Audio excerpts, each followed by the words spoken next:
It's been 4 months since the devastating wildfires in Greece, and parts of the country are still recovering. North of Athens, pensioner Kleanthis is resuming work on his house, a house that took him over 10 years to build. He spent his life savings with the hope of passing the home on to his grandchildren one day. But after it was destroyed by the flames, he's afraid that day might not come. I don't know what my future looks like. I can't make any plans after what happened to me. I'm 75 years old.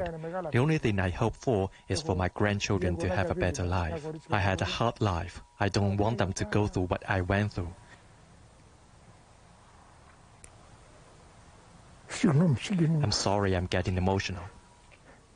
Last summer, multiple fires broke out in Greece, burning through forests and destroying hundreds of houses and businesses. Fueled by unusually high temperatures, the country was burning from its northern border to the southern island of Rhodes, where the wildfires forced a mass exodus of tourists and locals. And while smoke was still in the air, floods.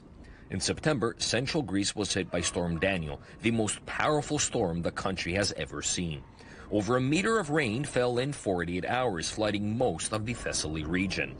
Scientists say this event happens once every 1,000 years, but climate change is happening faster than they expected. The one thing that the scientific community agrees on is that the extreme weather phenomena that we thought we would experience, say 30 years from now, are already happening. We are seeing now an increase in the number of heat waves and their intensity, and as a result, longer periods of drought. 2023 was a record-breaking year when it came to extreme weather conditions. First, the extreme heat waves and wildfires that were the worst that the country has seen in 20 years. Then, the floods that happened once every 1,000 years, and the continuous problem of drought.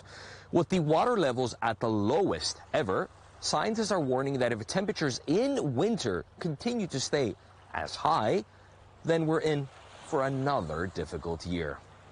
This past year, we have reached the minimum reserves we have ever recorded. It was a very dry year, unusual for Greece, and that's because we didn't have rain or snow during the winter. So far this December has been warm. If it stays this way throughout the winter, then we need an emergency plan to deal with it.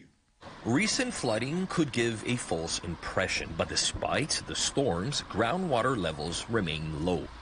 The Greek government is planning a tax rebate to those affected by extreme weather conditions. But scientists say it would only scratch the surface of the problem, a problem that they have sounded the alarm about by saying no one is listening. Evangelo Sipsas for CGTN, Athens.